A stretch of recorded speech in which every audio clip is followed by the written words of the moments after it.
네, 오늘 함께 하실 하나님 말씀은 로마서 8장 5절 6절 말씀입니다.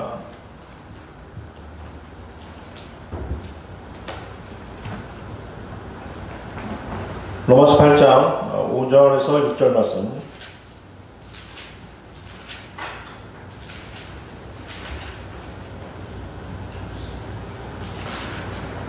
네, 다 찾으셨으면 제가 받들어 읽겠습니다. 로마서 8장 5절에서 6절 말씀. 육신을 따르는 사람들은 육신의 일들을 생각하나 성령을 따르는 사람들은 성령의 일들을 생각하느니라. 육신적으로 생각하는 것은 사망이나 영적으로 생각하는 것은 생명과 화평이니라. 네, 오늘 저는 신약 그리스도인이 해야 할 일이라는 주제로 여기 모신 형제 자매님들과 하나님의 말씀을 나누고자 합니다. 네, 본문에서 본문 8장 6절이죠. 8장 6절에서 말씀하시는 생명과 사망과 생명은 실제적인 그리스도의 삶, 실제적인 그리스도인의 죽음을 의미합니다. 오늘 주제가 신약 그리스도인이 해야 할 일인데요. 신약 그리스도인이 해야 할 일은 사실 영적인 삶을 사는 것입니다. 그럼 영적인 삶을 살기 위해서 해야 할 일들이 무엇이냐 하는 것이죠. 자, 영적인 삶. 영적이라는 것이 무슨 뜻입니까? 영이고 생명인 하나님의 말씀으로 사는 삶이죠. 또한 다른 의미로는 우리 안에 계신 성령께 순종해서 사는 삶입니다. 그것이 영적인 삶이에요. 주제는 다르지만 또 말씀은 제목은 다르지만 신약 그리스도인이 반드시 해야 할 일이라고 하는 것은 바로 영적인 삶을 사는 것입니다. 신약 그리스도인들이 해야 할 일 가운데 가장 중요한 것을 하나 꼽으라면 여러분들은 무엇을 꼽을 수 있겠습니까? 저는 가장 중요한 것을 하나 꼽으라면 바로 경배입니다. 요한복음 4장 23절에서 24절에 나와 있죠. 참된 경배자들이 아버지께 영과 진리로 경배드릴 때가 오나니 바로 지금이라. 이는 아버지께서 자기에게 경배드리는 그런 자들을 찾으심이니라. 하나님은 한 영이시니 그분께 경배드리는 자들은 영과 진리로 경배드려야만 하리라고 하시니라. 경배가 없는 신앙생활을 생각할 수 없는 것입니다. 자신이 구원받은 그리스도인이라면 반드시 경배에 참석해야 합니다. 하나님께서는 영과 진리로 자기에게 경배드리는 그런 자들을 찾으신다고 말씀하십니다. 거듭난 영을 지닌 사람이 진리의 말씀으로 하나님께 경배드리기를 하나님께서는 원하시는 것입니다. 경배는 단순히 예배에 참석해서 눈도장을 찍는 것이 아닙니다. 교회 마당만을 밟는 것이 아닙니다. 요즘 코로나 바이러스로 인해 정부에서 대면 예배를 제한하고 온라인 예배를 권장하니까 그것이 마치 예배인 양 착각하는 사람들이 있습니다. 목사들 중에서도 온라인 예배를 마치 예배인 양 주장하는 그런 목사들도 있는데요. 그 사람은 예배의 진정한 의미를 모르는 사람입니다. 물론 아주 치명적인 어떤 질병이 있어서 모였을 경우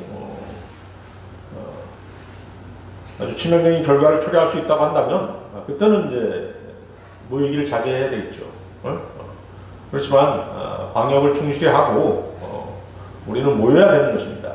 모여서 예배를 드려야 하지만이 참된 경배를 주님께서 원하시는 경배를 드릴 수 있는 것입니다. 경배는 성도들의 의무 중에 가장 중요한 것입니다. 경배를 통해서 하나님께 드려지는 희생제물들이 있기 때문입니다. 어떤 희생제물들이 있죠? 첫 번째, 자신의 몸을 드리는 헌신이 있습니다. 감사의 희생제물이 있습니다. 기도의 희생제물이 있습니다. 찬양의 제물이 있습니다. 기쁨의 희생제물이 있습니다. 선을 행하고 나누는 것이 있습니다. 이런 희생제물들 외에도 형제 자매들이 모여서 나누는 교제는 하나님 보시기에 지극히 아름다운 것입니다. 빌레몬서 1장 6절에는 이는 너희의 믿음의 교제가 그리스도 예수 안에서 너희 안에 있는 모든 선한 것을 인식함으로 인하여 효과가 있게 하려 함이라. 우리는 교제를 통해서 선한 것들을 인식하는 것입니다. 또한 말라기서 3장 16절 말씀에는 그때 주를 두려워하는 자들이 종종 서로 말하니 주께서 경청하시고 그것을 들으셨으며 주를 두려워하는 자들과 그의 이름을 생각하는 자들을 위하여 한 기념의 책이 그의 앞에 기록되어 있느니라. 하나님을 두려워하면서 우리가 교제하면서 하는 말들, 이런 것들을 주님께서는 기록해 놓으셨다라고 말씀하시는 것입니다. 이렇듯 주님께서는 경배를 받으시고 경배에 참석하는 사람들에게 영적 양식을 공급하시며 경배에 참석한 성도들을 축복하시는 것입니다. 자, 이 시간에는 경배 이외에 신약 그리스도인들이 반드시 해야 할 일들은 무엇이 있는가에 대해서 알아보는 시간을 갖도록 하겠습니다. 신약 그리스도인이 해야 할 일, 첫 번째는 영의 새로움으로 섬기라. 여러분들 로마서 7장 4절에서 6절 말씀 보십시오. 로마서 7장 4절에서 6절 말씀입니다.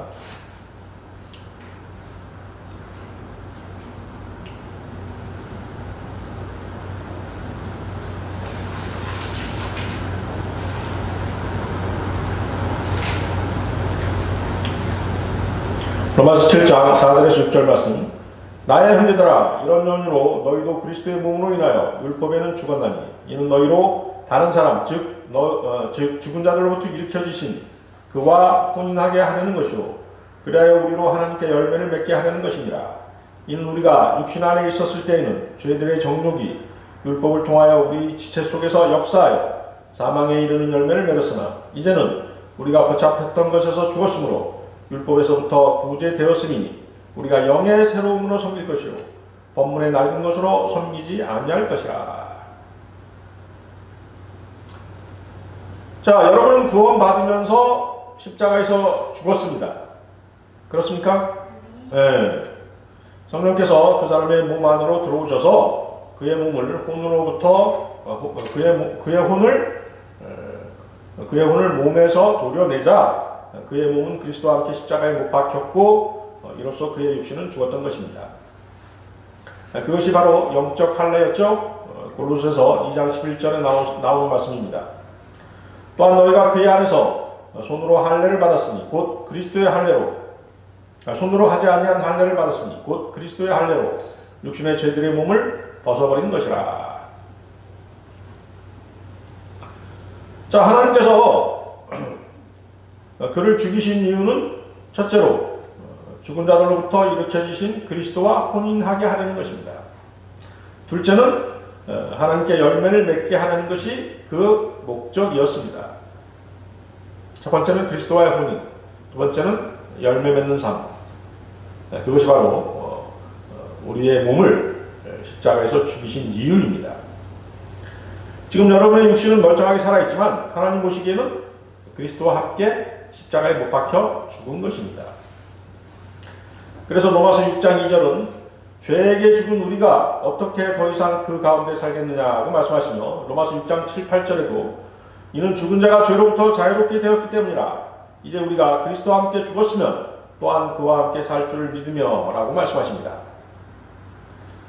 자, 성경에서 그리스도인의 몸은 남편을 의미합니다.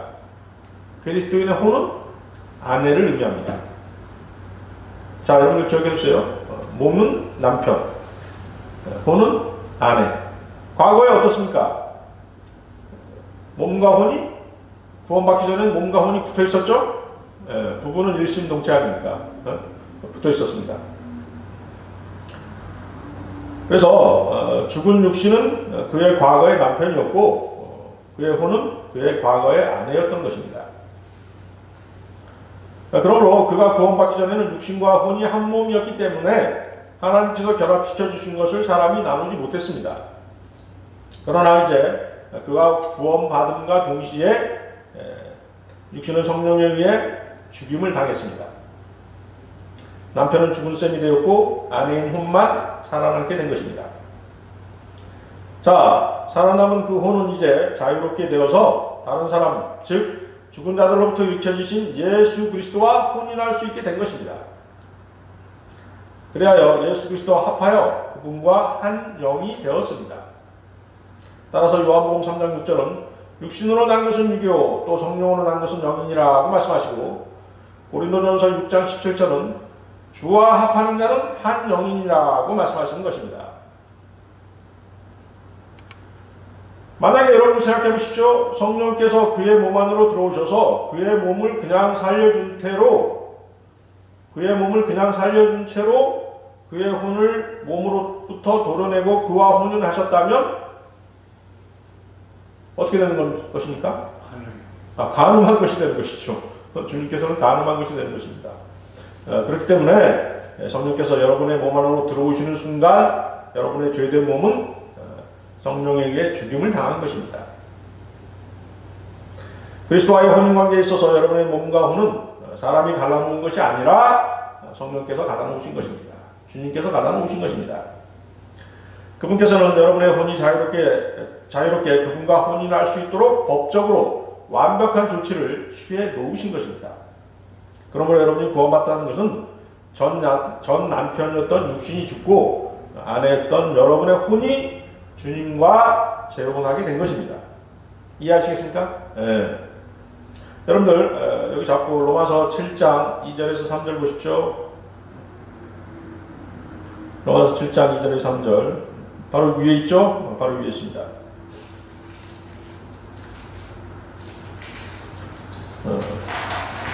자, 로마서 7장 2절에서 3절 남편이 있는 여인은 그 남편이 살아있는 한 그에게 법으로 매여 있으나 남편이 죽으면 그녀는 그 남편의 법에서 벗어났느니라. 그러므로 남편이 살아있는 동안에 다른 남자와 혼인하면 간음한 여인이라 불리지만 그녀의 남편이 죽으면 그 법에서 해방되므로 다른 남자와 혼인하더라도 간음한 여인이 아니니라.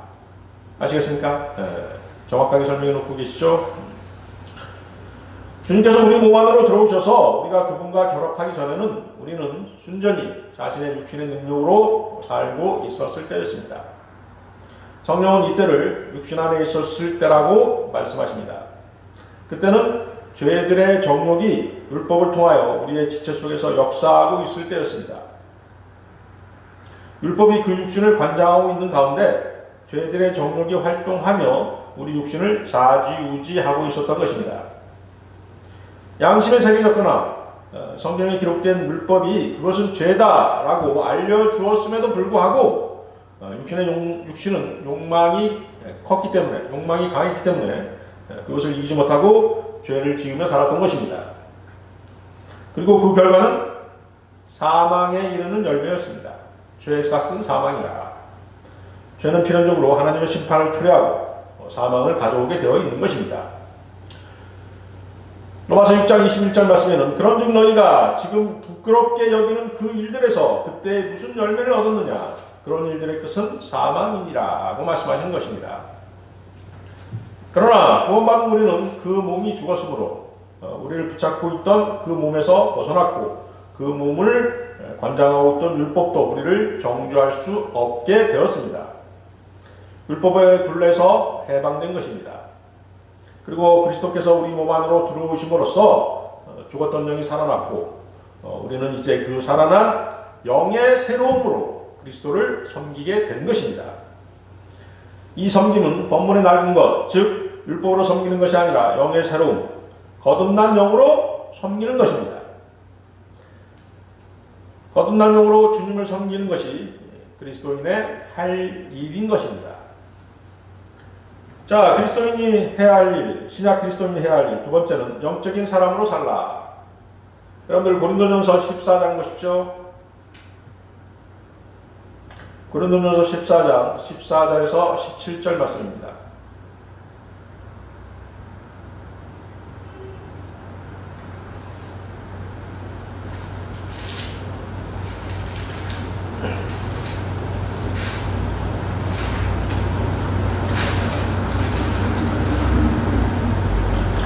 고린도전서 14장 14절에서 17절 말씀.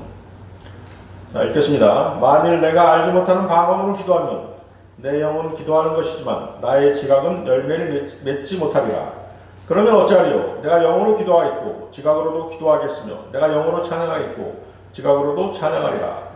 그렇지 않고 만일 내가 영으로 축복하면 내가 말하는 것을 깨닫지 못한 채 자리에 앉아있는 그 사람은 내가 무슨 말을 하는지 이해하지 못하는데 어떻게 너의 감사에 아멘할 수 있으리요? 너는 감사를 진실로 잘했으나 다른 사람은 세움을 입지 못한 것이라.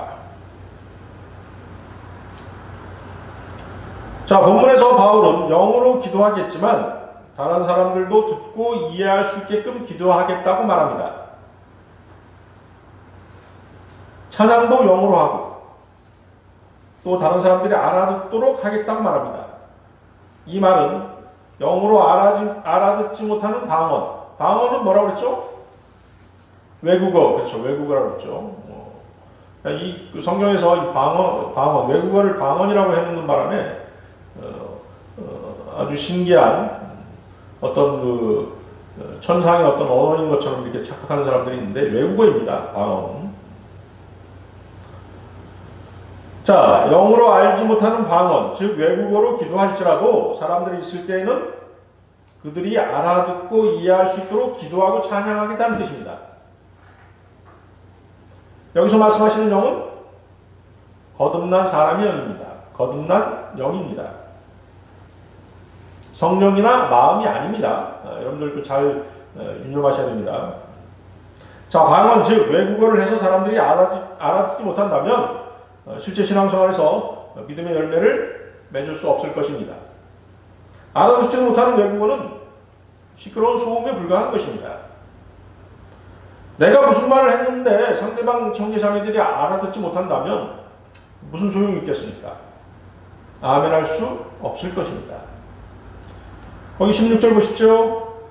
그렇지 않고 만일 내가 영으로 축복하면 내가 말하는 것을 깨닫지 못한 채 자리에 앉아있는 그 사람은 내가 무슨 말을 하는지 이해하지 못하는데 어떻게 너의 감사에 아멘할 수 있으리요.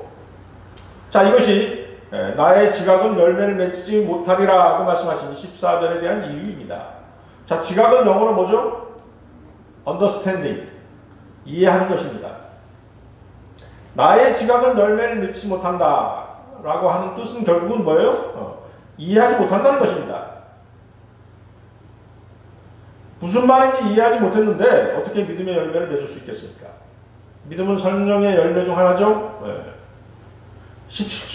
거기 17절도 보십시오. 17절도 마찬가지입니다. 다른 사람은 세움을 잊지 못할 것이라.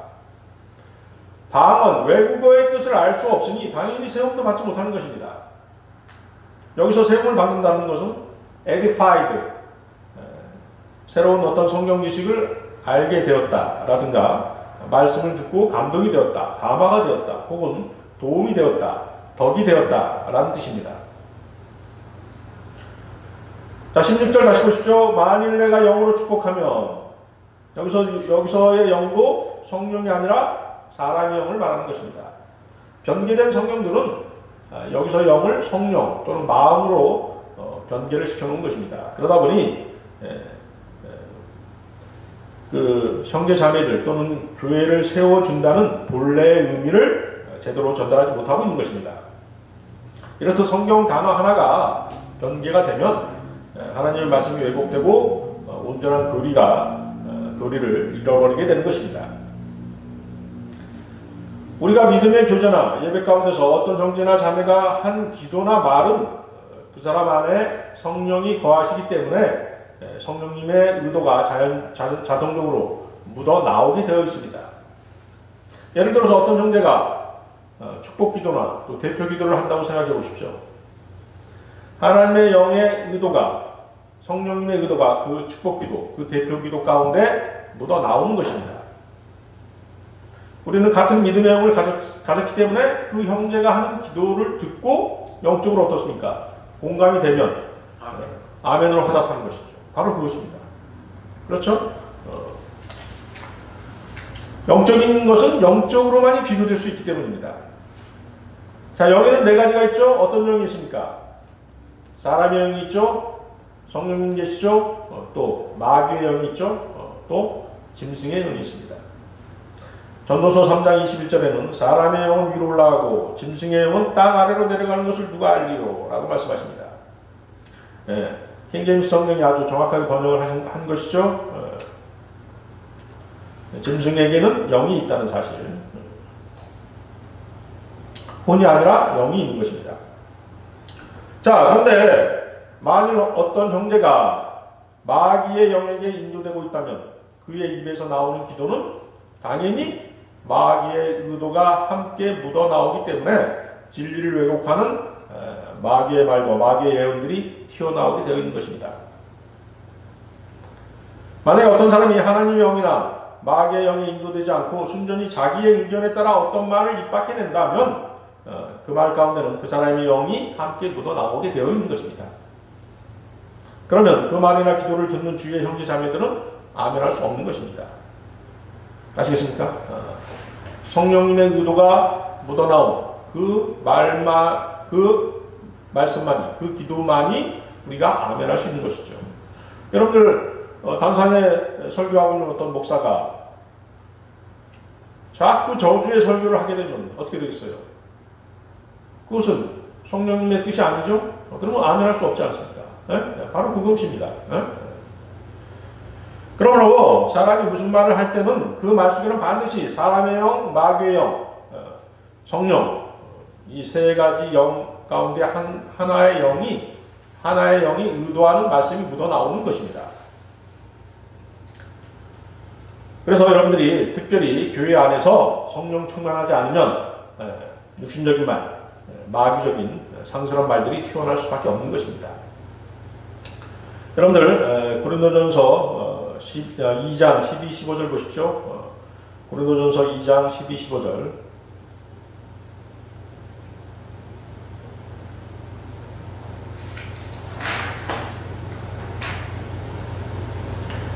고린도전서 2장 12절에서 15절 말씀. 우리가 세상의 영을 받지 아니하고 오직 하나님께로부터 온 영을 받았으니 이는 우리로 하나님께서 우리에게 값없이 주신 것들을 알게 하려 하심이라. 또한 우리가 그것을 말하되 인간의 지혜가 가르치는 말로 아니하고 성령께서 가르치는 말로 하나니 영적인 일들을 영적으로 비교하여 말하느니라. 그러나 자연인은 하나님의 영의 일들을 받아들이지 아니하나니 이는 그 일들이 그 사람에게는 어리석게 여겨지기 때문이요 또 알 수도 없나니 이는 그 일들이 영적으로만이 분별되기 때문이니라. 영적인 사람은 모든 것을 판단하나 자신은 아무에게도 판단을 받지 아니하느니라.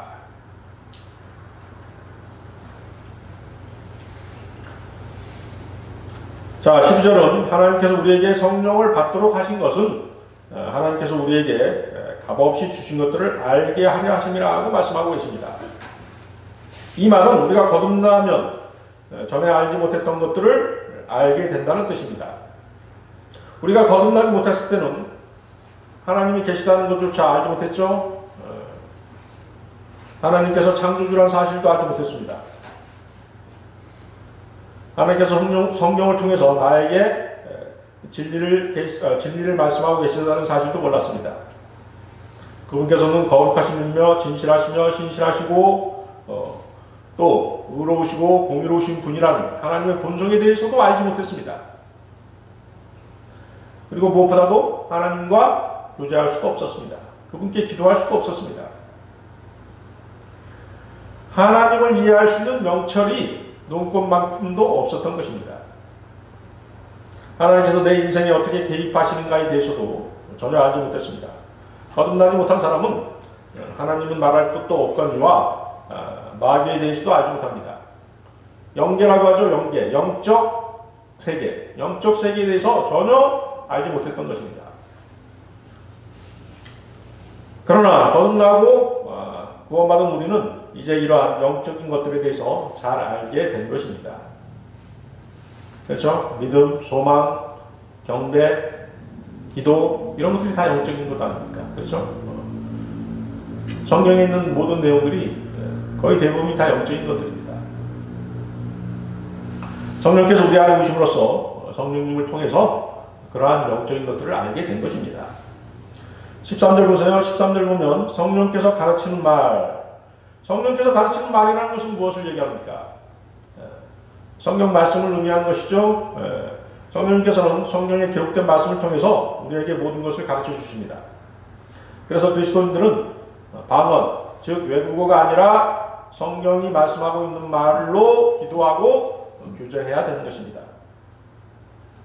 영적인 일들은 영적으로 비교하여 말하느니라. 영적인 일들이란 영적인 성경 말씀들을 의미합니다. 이것은 영적인 일들에 관해서 말씀하는 성경은 영적으로 말씀하는 성경으로 비교해 보아야 이해할 수 있다는 뜻입니다. 다시 말해서 말씀은 말씀으로 비교될 때 그 말씀의 온전한 뜻이 이해될 수 있는 것입니다. 하나님의 말씀들을 육신적이거나 인간의 지혜에서 나온 세상적인 지식에 비추어서 이해하려고 하면 아무리 해도 이해할 수 없는 것입니다. 무슨 박사니 무슨 교수니 하면서 TV에 나와서 성경 강의를 하는 그런 사람들 있죠? 그 사람들은 하나님의 말씀을 정확하게 전달하지 못합니다. 성경을 여러 종교 경전 중에 하나쯤으로 여기고 있는 사람들이기 때문입니다. 무엇보다도 그런 사람들은 구원받지 못한 자연인입니다. 그러기에 그들은 학문적으로 연구해서 성경을 학문적으로 연구해서 가르칠 수 있다고 생각하지만 전혀 영적이지 못합니다. 구원받은 그리스도인이 듣기에는 아주 허무맹랑한 강의를 하고 있는 것이죠. 그러다 보니 그들은 어떤 성경 구절은 일리가 있고 어떤 성경 구절은 상식밖이다라고 하면서 자기들 마음대로 하나님의 말씀을 재단하는 것입니다. 그러기에 그들은 하나님의 영의 일들을 받아들이지 못하고 그리스도인들을 이해하지 못하는 것입니다. 자꾸의 세상이 그렇지 않습니까? 구원받지 못한 사람이 자연인입니다. 자연인은 하나님의 일들을 알 수 없습니다. 그들은 하나님의 말씀에 대해서 무지하기 때문에 무지하기 때문이기도 하지만 성령께서 그 사람 안에 있지 않기 때문에 하나님의 일들, 성경 말씀을 가르쳐주지 못하는 것입니다. 그래서 그들은 영적인 일들을 알지 못하고 하나님의 말씀이 어리석게 보일 뿐입니다. 자, 그러면 거듭난 그리스도인이라고 해서 다 하나님의 말씀을 받아들이느냐, 하나님의 영의 일들을 받아들이느냐 하면 그것은 아닙니다. 그리스도인이라고 할지라도 육신적인 사람들이 있습니다. 그렇죠? 육신적인 사람들이 있어요. 육신적인 사람들은, 육신적인 그리스도인은 자연인이나 마찬가지입니다. 성령을 따르지 않으면 그 사람은 성령의 일들을 받아들일 수 없는 것입니다. 육신적인 그리스도인은 구원받지 못한 자연인과 구별되지만 성령을 따르지 않는다는 점에서는 자연인이나 마찬가지인 것입니다. 로마서 8장 5절 말씀에는 육신을 따르는 사람들은 육신의 일들을 생각하나 성령을 따르는 사람들은 성령의 일들을 생각하느니라고 말씀하시는 것입니다. 영적인 사람이란 그래서 성령을 받고 성령의 가르침에 순종하는 사람이 바로 영적인 사람입니다. 결국 영적인 삶이란 내 안에 계신 성령님의 인도하심에 순종해서 말씀으로 사는 삶입니다. 자, 영적인 삶이 무엇이라고요? 내 안에 계신 성령님의 인도하심에 따라 말씀으로 사는 삶. 자, 이런 그리스도인은, 영적인 삶을 사는 그리스도인은 모든 것을 판단할 수 있는 지혜를 소유할 수 있습니다. 자신은 아무에게도 판단을 받지 아니하느니라. 하나님의 영을 받고 하나님의 영으로 모든 것을 판단하는 사람은 세상 사람들이 자신에게 무엇이라고 말을 할지라도 거기에 귀를 기울이지 않습니다. 그는 오직 하나님의 말씀으로 모든 것을 판단하기 때문입니다. 신실한 그리스도인은 세상의 지혜나 인간의 생각으로 무엇을 판단하지 않고 오직 하나님의 말씀으로 올바르게 판단하는 사람입니다. 따라서 하나님의 말씀이 아닌 인간의 생각이나 세상 지식으로 자신을 판단하려는 사람들과 교제할 수 없는 것입니다. 마치 물과 기름처럼 그들과 섞이기 어렵지 않습니까? 그렇죠? 답답함을 느끼는 것입니다. 자, 신약 그리스도인이 해야 할 일, 세 번째는 성령 안에서 행하고 인도하심을 받으라. 성령 안에서 행하고 인도하심을 받으라. 여러분들 갈라디아서 5장 16절에서 18절 말씀입니다. 갈라디아서 5장 16절에서 18절 말씀.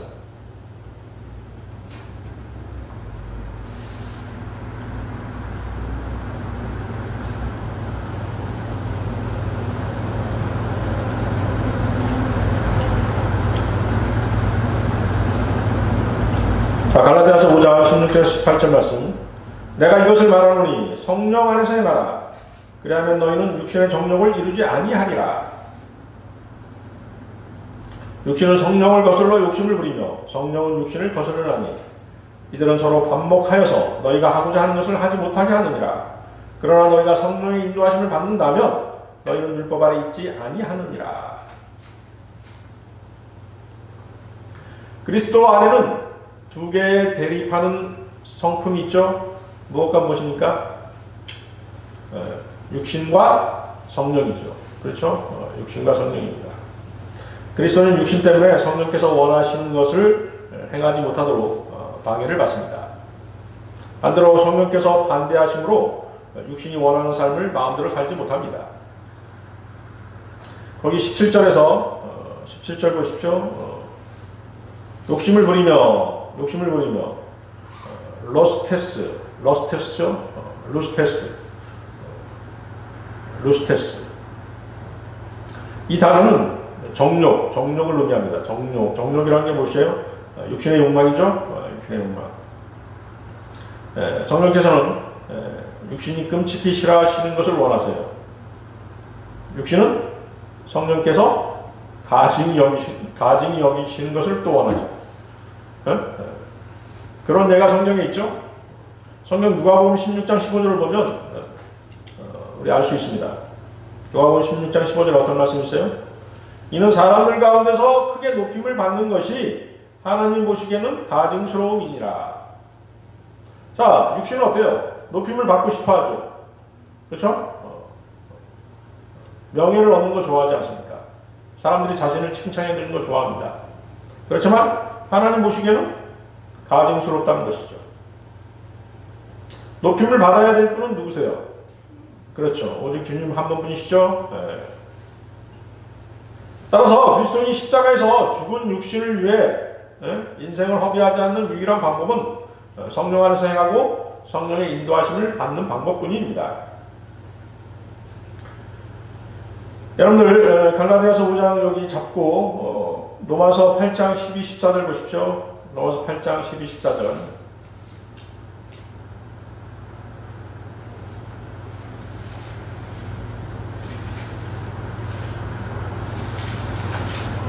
로마서 8장 12, 14절. 그러므로 형제들아 우리가 빚진 자들이나 육신에 진 것이 아니니 육신을 따라 살 것이 아니니라. 너희가 육신을 따라 살면 죽을 것이나 성령을 통하여 몸의 행실을 죽이면 살리라. 무릇 하나님의 영으로 인도함을 받는 이들은 곧 하나님의 아들들이니라. 여러분들 빚져보신 적 있으세요? 네? 빚져보신 적 있으세요? 네. 은행빚이든 사채든 돈을 빌리면 빚쟁이들은 지정령 날짜가 되면 어김없이 이자를 요구하고 이자를 내지 못하면 담보 잡힌 물건을 가져가 버립니다. 그렇죠? 사채를 쓰는 사람이 이자를 갚지 못하면 이자가 계속 불어나 감당하기가 어렵습니다. 그리고 빚쟁이들은 한시도 가만 놔두질 않습니다. 계속 감시하죠. 빚을 갚으라고 계속 독촉을 합니다. 제가 알고 있던 어떤 사람은 신용물량자가 된 사람이 있었어요. 이 사람이 하는 얘기가 5분 간격으로 계속 전화가 오더래요. 5분 간격으로. 쉬지 않고. 결국은 어때요? 전화를 사용할 수 없어서 핸드폰을 꺼놨다고 그래요. 지금은 이제 신용이 회복이 됐는데, 전화를 켤 수가 없는 거예요. 5분 간격으로 계속 전화가 오니까.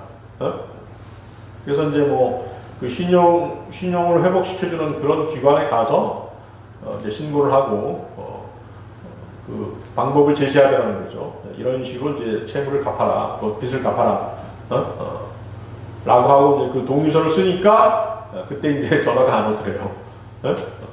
지금은 이제 빚을 다 갚고 이제 정상인으로 생활하고 있는데 빚이 바로 그렇게 무서운 것입니다.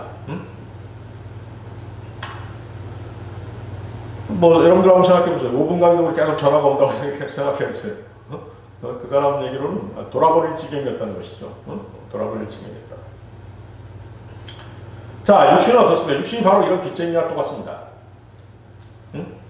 육신의 욕망, 즉 욕정을 이루며 살라고 빚쟁이들은 끊임없이 요구하는 것입니다. 육신은 계속 요구하는 것입니다. 그래서 여러분들은 무엇을 보는 것에 따라 달라지는 것이에요. 무엇을 보았느냐. 여러분들 그 아이 쇼핑이라는 게 있잖아요. 눈으로만 내가 쇼핑할 거야 라고 하지만 어때요? 계속 보면 어때요? 사고 싶은 욕망이 생기는 것입니다. 인터넷 쇼핑도 마찬가지죠. 보면 사고 싶은 생각이 드는 거예요. 그래서 배고플 때 그 인터넷 쇼핑 하지 말라고 하더라고요. 배고프면 어때요? 이것도 먹고 싶고 저것도 먹고 싶고 그런 건 어때요? 다 클릭해가지고 다 사죠. 근데 이제 물건이 도착해보면 어떻게 돼요? 식품이 도착해보면 그때는 식욕이 있었는데 지금은 먹고 싶은 생각이 없는 그런 경우가 있잖아요. 그죠? 그게 뭐예요? 육신의 욕망이잖아요. 그걸 절제할 수 있어야 돼요. 절제가 어때요? 절제는 성령의 열매 중 하나죠? 성령의 열매 중 하나입니다. 그리스도인들은 무엇을 보아야 되는지 보는 것에 주의해야 됩니다. 보게 되는 욕망이 생기는 것이에요. 그리스도는 육신의 욕망대로 사는 사람들이 아닙니다. 우리가 하나님께 감사하는 것은 성경이 뭐라고 말씀하십니까? 우리가 빚진 자들이나 육신에 진 것이 아니니라고 말씀하시기 때문입니다. 여러분이 아직도 육신에 대해 빚을 지고 있다고 한다면 그것은 육신에 대한 빚은 어떻게 돼요? 갚아야 될 거 아닙니까? 무엇으로 갚을 수 있죠? 죽음으로써만이 변상이 가능합니다. 왜? 육신이 어때요? 육신이 계속 죄를 짓고 있지 않습니까? 죄의 싹은 사망이고 여러분은 육신에 있는 동안 육신을 이용해서 크고 작은 많은 죄를 지었기 때문에 여러분들은 죽음으로써만이 육신의 빚을 갚을 수 있는 것입니다. 그러나 여러분이 구원받으면서 여러분의 육신은 그리스도와 함께 십자가에 못 박혀 죽었습니다. 따라서 우리가 구원받는 순간 육신에 지고 있던 모든 빚은 소멸되었습니다. 그러니 육신에 따라 살 이유가 없는 것입니다. 자, 이것을 역으로 한번 생각해 보세요. 역으로 육신이 죽지 않았다고 생각하더라도 육신에 구원받은 그리스도인들은 빛이 다 자연적으로 소멸됐죠. 왜? 여러분은 죽을 수 있어요? 없어요? 죽을 수 없죠. 그렇죠? 우리는 또 계속 어때요? 성령의 인도하심에 따라서 살게 되어 있잖아요. 그래서 그리스도인들은 구원받는 순간 육신에 대한 빛은 자동적으로 소멸되게 되어 있는 것입니다. 아시겠습니까? 자, 그런데 우리가 빚진 사람이 한 분 있죠? 누구한테 빚을 졌나요? 그렇죠. 주님한테 빚을 졌죠. 그렇죠? 사실 우리가 진 빚은 주님한테 진 빚입니다. 사실 우리는 주님께 큰 빚을 지고 있는데 이 빚은 스스로 갚을 수 없는 빚입니다. 주님은 어떠한 대가도 받지 않고 우리를 값없이 구원하셨습니다. 대가 없이 성령을 보증으로 주셨습니다. 가까운 장래에 주님께서는 대가 없이 우리 몸을 주님과 같은 몸으로 바꾸어 주실 것입니다. 구원 은혜의 선물로 받았지만 그 받은 것을 따지고 보자면 우리는 엄청난 빚을 진 것입니다. 주님의 십자가의 고난과 보혈의 공로로 받은 것입니다. 주님의 희생을 생각한다면 우리는 육신의 요구대로 살면 안 되는 것입니다. 육신의 욕을 거부하고 말씀에 순종하는 삶은 사실 간단치는 않습니다. 죽을 때까지 혹은 주님 오실 때까지 치러야 하는 장시간에 걸친 싸움과도 같습니다. 그러나 우리는 실패하더라도 다시 일어나서 성령님의 인도하심에 따르는 삶을 따라야 합니다. 성령님의 인도하심을 받는 삶은 바로 성령대로 사는 삶입니다. 구원받은 그리스도인이라면 말씀에 순종하는 삶을 살아야 되는 것입니다. 요한복음 10장 27절에는 내 양들은 내 음성을 들으며 나는 그들을 알고 그들은 나를 따르느니라. 구원받은 사람은 양이고 주님은 목자로 표현되어 있습니다. 그러나 양떼 가운데 어떤 양들은 목자를 따르지 않고 곁길로 벗어나는 수가 있죠. 그러나 양이 길을 잃고 곁길로 벗어났다고 해서 양이 아닌 것은 아니죠. 양이 갑자기 늑대로 바뀐다든가 그렇지 않죠. 여러분들은 구원의 영원한 보장에 대해서 잘 알고 있습니다. 그리스도인이 항상 성령의 인도하심을 받지 않으면 하나님의 아들로서 자격을 상실하게 된다라고 하는 그런 교리는 거짓 이단 교리인 것입니다. 육신이 너무 완강하다 보면 성령의 음성을 듣지 않습니다. 말씀에 순종하지 않는 그는 결국 실패할 것이고 후회할 것이지만 그의 구원을 잃어버린 것은 결코 아닙니다. 주님은 그가 다시 말씀에 순종할 수 있도록 인도해 주실 것입니다. 주님께서는 100마리의 양들 중 한 마리 양이 길을 잃고 곁길로 빠지자 어떻게 하셨습니까?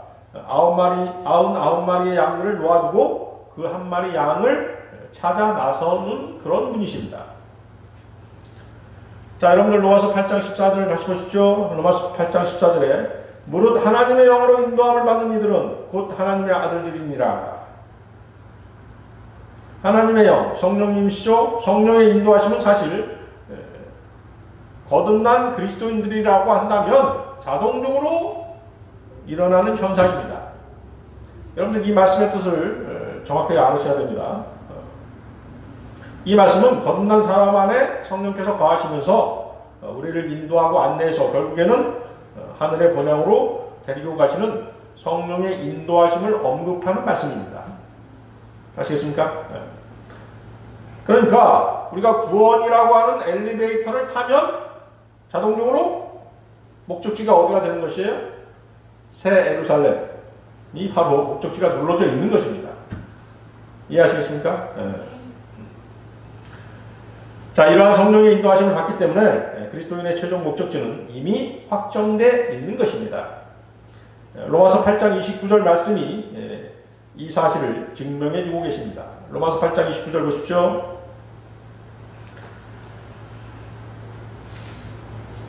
로마서 8장 29절 그분께서는 미리 아신 자들을 자기 아들의 형상과 일치하게 하시려고 또한 예정하셨으니 이는 그를 많은 형제 가운데서 첫 태생이 되게 하려 하십니다. 그렇죠? 따라서 성령의 인도하심은 자동적으로 이루어지는 것이지 그 사람이 거부한다고 해서 취소되는 것은 아니라는 사실입니다. 물론 우리가 생활 가운데서 우리의 육신의 잘못된 판단으로 성령께서 원하시는 길을 따르지 않고 곁길로 갈 수는 있으나 본문이 의미하는 정확한 의미는 그리스도인의 새 예루살렘을 향한 여정에는 변함이 없음을 말씀하시는 것입니다. 이것이 구원받은 하나님의 자녀들에게 베푸시는 주님의 확실한 은혜인 것입니다. 자, 오늘 설교의 결론입니다. 여러분들 갈라디아서 5장 22절에서 26절 보십시오. 갈라디아서 5장 22절에서 26절 말씀.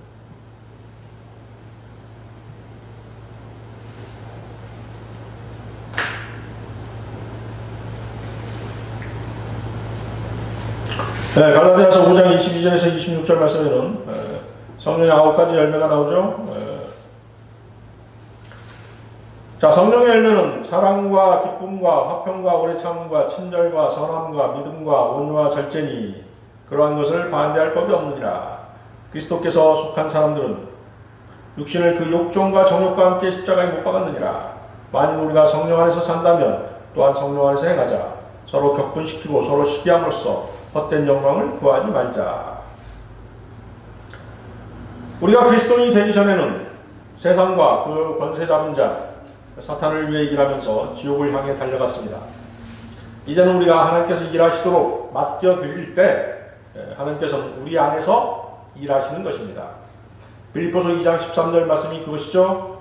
이는 너희 안에서 역사하시는 분은 하나님이시기 때문이니 그분은 너희로 그분의 선한 기쁘심에 따라 뜻을 두고 행하게 하시느니라. 우리 안에 거하시는 성령님께서는 우리로 하여금 하나님을 사랑하게 하고 형제 자매들을 사랑하게 하시며 하나님의 말씀을 사랑하게 하십니다. 육신적으로는 미워 죽겠는데 성령에서 지체를 사랑해야 한다고 하니 억지로 사랑할 수 있는 것이냐? 결코 그렇지 않죠? 결코 그렇지 않습니다. 억지로 누구를 사랑할 수는 없는 것입니다. 그리스도인들은 지체들을 자신처럼 사랑할 수 있는 방법은 오직 한 가지입니다. 어떤 방법입니까? 오직 성령을 통해서만이 가능한 것입니다. 로마서 5장 5절 말씀이 그것이죠. 로마서 5장 5절 말씀. 소망이 부끄럽지 않은 것은 우리에게 주신 성령에 의하여 하나님의 사랑이 우리 마음속에 부어졌기 때문이라. 우리에게 주신 성령에 의하여 하나님의 사랑이 우리 마음속에 부어졌기 때문이라. 그리스도인의 사랑은 이론적인 것이 아닙니다. 말씀을 묵상해서 나온 결과도 아닙니다. 성령의 열매입니다. 그리스도인이 성령으로 충만하게 되면 구원받지 못한 혼들에 대한 사랑이 생기고 형제 자매들에 대한 사랑이 생기는 것입니다. 고린도전서 13장은 사랑장이라고 하죠. 고린도전서 13장에 나오는 사랑의 증거들이 생각이 아닌 마음으로부터 생기게 되는 것입니다. 자, 여러분들 요한복음 15장 5절도 보십시오. 요한복음 15장 5절.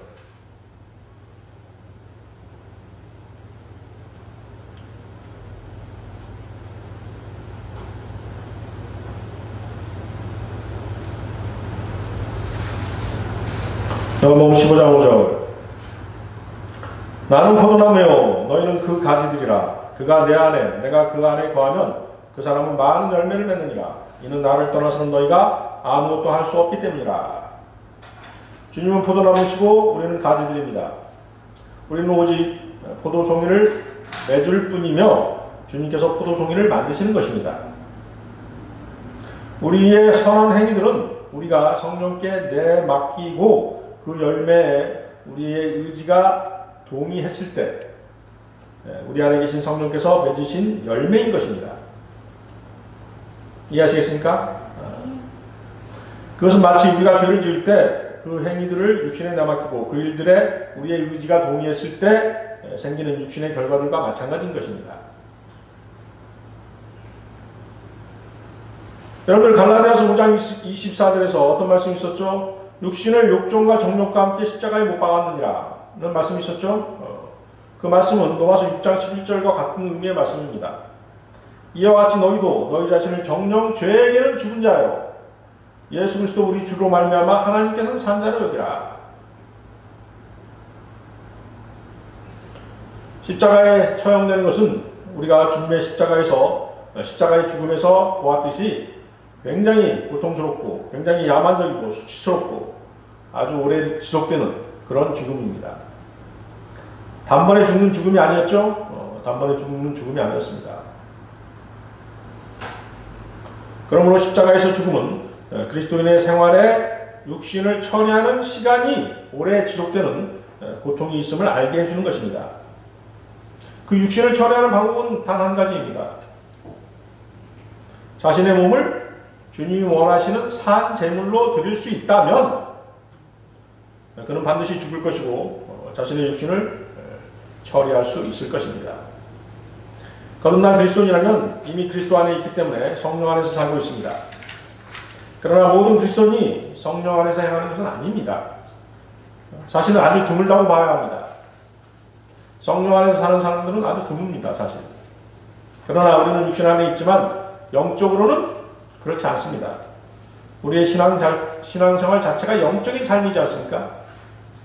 우리는 영적인 하나님의 체계 안에서 육신의 삶을 살고 있는 것입니다.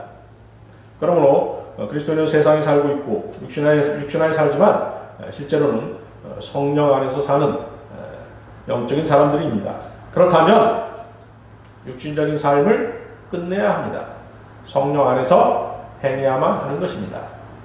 다 같이 기도하시겠습니다.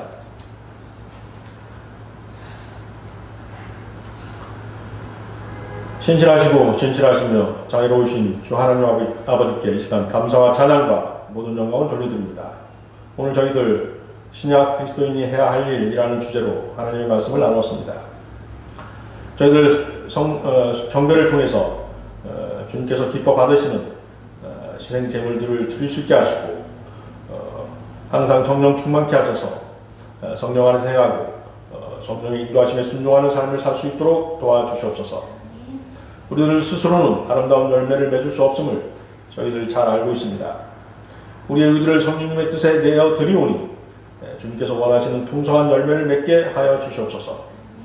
저희의 지혜와 육신을 신뢰하지 아니하고 오직 주님의 지혜와 의와 은혜를 힘입어서 살게 하여 주시옵고, 모든 영적 전쟁과 혼탁한 세상에서 승리의 삶을 살아가게 하여 주시옵기를 바라고 구원합니다. 이 모든 기도 곧 다시 오셔서 우리를 부르실 주 예수 그리스도의 이름으로 기도드렸습니다.